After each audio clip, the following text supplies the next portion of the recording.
लता मंगेशकर भारतीय संगीत की दुनिया में एक ऐसा नाम जिसके बिना हिंदुस्तान के संगीत की चर्चा पूरी नहीं हो सकती।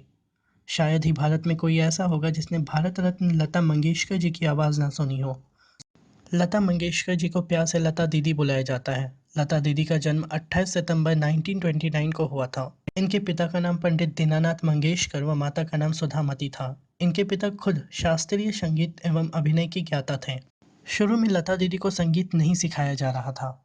फिर एक बार ऐसा हुआ कि दीनानाथ जी की अनुपस्थिति में उनका एक शिष्य गलत राग गा रहा था। यह सुन लता दीदी उसे सही राग सिखाने लगी। वह इस बात से बेखबर थी कि दीनानाथ जी उनके पीछे खड़े हैं। यह देख दीनानाथ जी ने लता दीदी की माँ से कहा, अरे मैं तो बाहर के बच्चों को सिखा रहा हूँ, मुझे तो ख्याल ही ना था कि एक गवैया मेरे घर में भी है। उस दिन से लता दीदी के संगीत की शिक्षा शुरू हो गई। लता दीदी के नाना गुजरात के जाने माने जमींदार एवं व्यवसायी थे। लता दीदी ने गुजराती लोकगीत अपनी नानी से सीखा। जन्म के समय लता दीदी का नाम हेमा रखा गया था। फिर उनके पिता के एक नाटक भाव विभोर के पात्र लतिका के नाम पर उनका नाम लता कर दिया गया। उन्होंने 5 साल की उम्र में ही पिता के साथ काम करना शुरू कर दिया था। लता दीदी को जब स्कूल भेजा गया तो पहले दिन ही वह सहपाठियों को संगीत सिखाने लगी।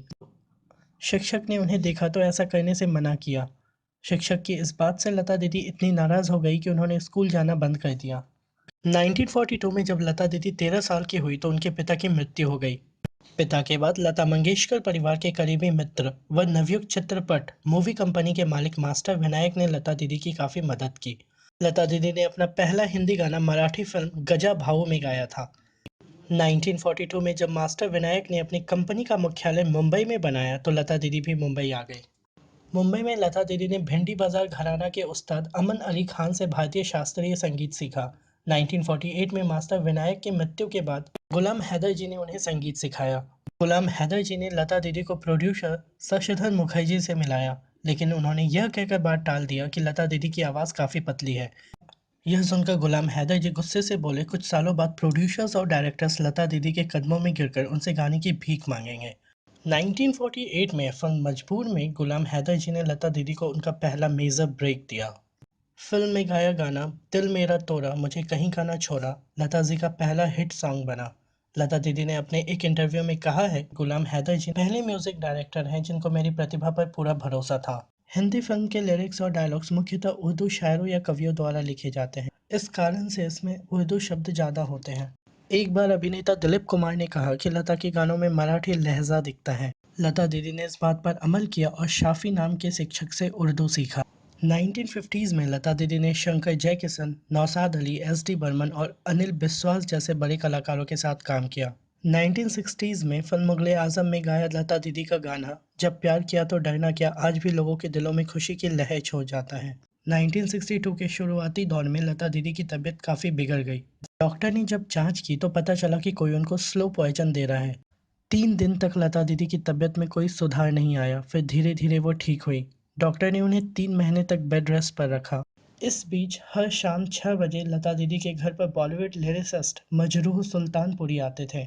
वो पहले भोजन चख कर ही लता दीदी को देते थे। 27 जनवरी 1963 में इंडो चाइना वॉर के बाद लता दीदी ने जब उस समय के प्रधानमंत्री जवाहरलाल नेहरू के सामने ए मेरे वतन के लोगों गीत गाया तो प्रधानमंत्री की आंखों में आंसू आ गए थे।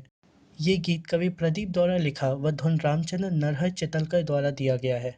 1960s में लता दी ने लक्ष्मीकांत प्यारेलाल के साथ 700 से अधिक गीतों में काम किया। यही वक्त था जब लता दीदी ने मुकेश, मन्ना डे, महेंद्र कपूर, मोहम्मद रफ़ी व किशोर कुमार जैसे कलाकारों के साथ काम किया। 1974 में लता दीदी लंदन के रॉयल हर्बर्ट हॉल में परफॉर्म करने वाली पहली भारतीय बनी।